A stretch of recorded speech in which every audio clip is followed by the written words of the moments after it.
Hey friends! So we're studying seventh chords, and now we're going to take a look at how these chords sound in some musical contexts. It would be helpful if you have a piece of staff paper available or a printout of the PDF titled Seventh Chords in Context worksheet. So we'll start with the major seventh chord. We construct these by spelling first a major triad and then adding a major seventh between the root and the seventh. What I want you to do for our first example is to spell a major seventh chord with D flat as the root. There's our D flat. Now pause the video, spell the chord on your staff paper, and when you're ready to check your answer, resume playing the video.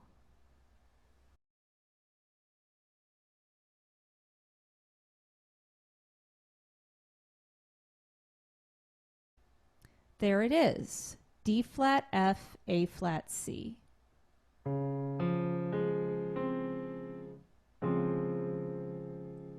And now let's listen for that chord in audio example 1. This is Coldplay, Sparks.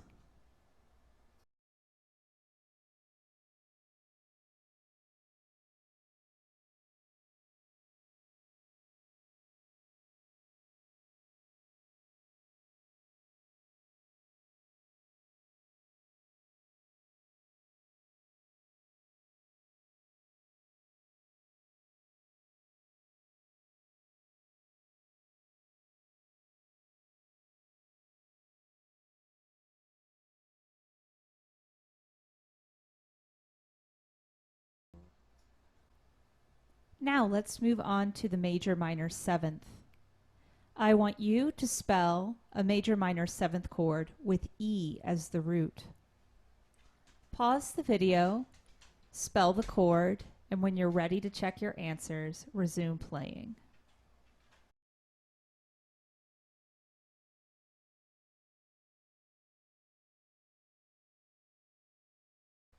In this case, we get E, G sharp, B, and D.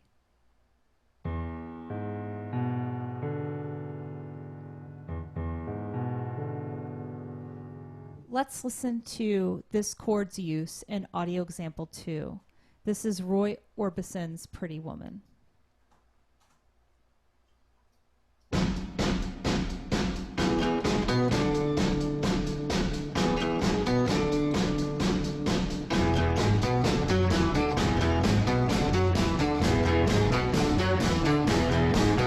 Pretty woman walking down the street. Next, we move on to the minor seventh. I would like for you to practice spelling the minor seventh chord with C sharp as the root.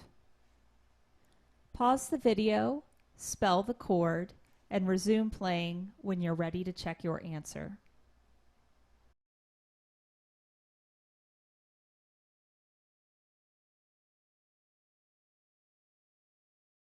There's our minor seventh chord with the root of C sharp. C sharp, E, G sharp, B.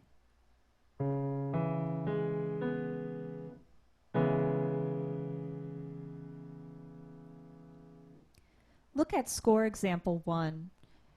This is the beginning of a nocturne by Frederic Chopin. The very first chord comprises the C sharp minor seventh chord. Notice, since we're in B major, we have 5 sharps, and the C sharp and G sharp are included in that key signature. Let's listen to this beautiful opening.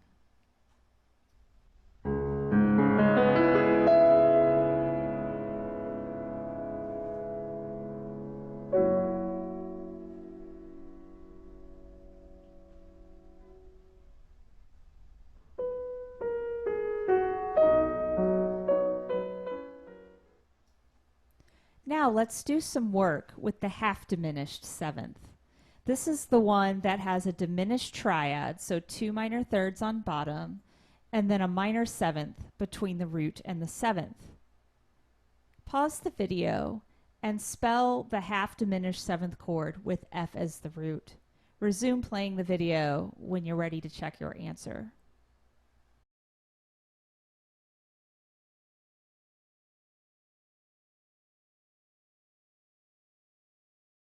What you get is F, A flat, C flat, E flat, and it sounds like this.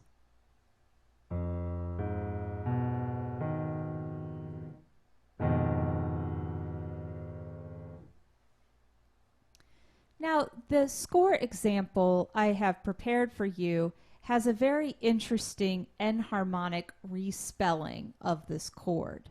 Normally, when I ask you to spell it, I want you to do what you just did. But in order to make the connection between the sound of this chord and the way it is spelled in this other context, I want to show you a respelling of it.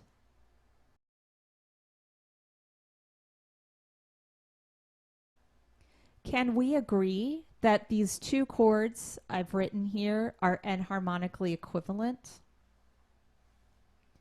F, G sharp, B, D sharp is enharmonically equivalent to what we wrote at the top. F, A flat, C flat, E flat. If you take a look now at score example 2, you will see the use of this chord in the second full measure. I'm going to play this example for you in a moment, but there's also another enharmonically spelled half diminished seventh chord that I want to point out to you. It happens a little later in the excerpt. This example is excellent for hearing how the half diminished seventh chord sounds. It's taken at a nice slow tempo and there's beautiful orchestration. This is the very beginning of the prelude to Tristan und Isolde by Richard Wagner.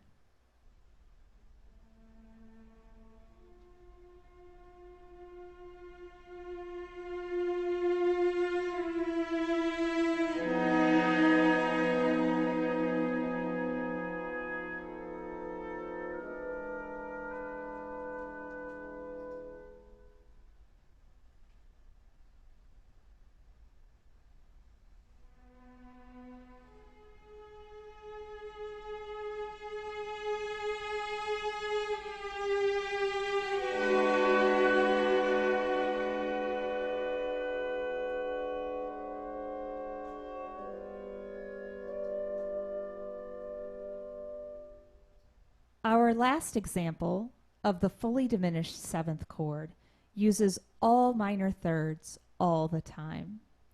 I would like for you to practice spelling the fully diminished seventh chord that has F sharp as its root. Pause the video, spell the chord, and resume playing when you're ready to check your answer.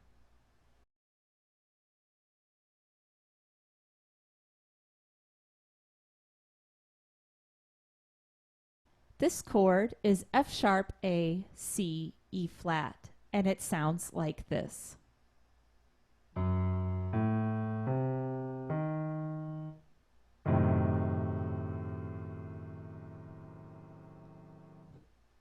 This chord happens in score example 3.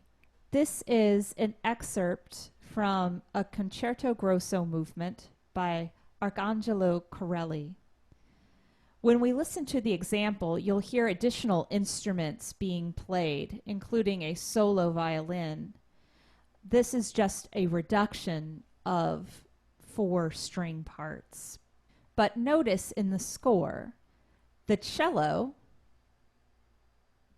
has the root, the F sharp. Which instrument has the third? The viola. The second violin plays the C, and the first violin gets the E flat. And remember, it's E flat because we have both B flat and E flat in the key signature. Let's listen to this example.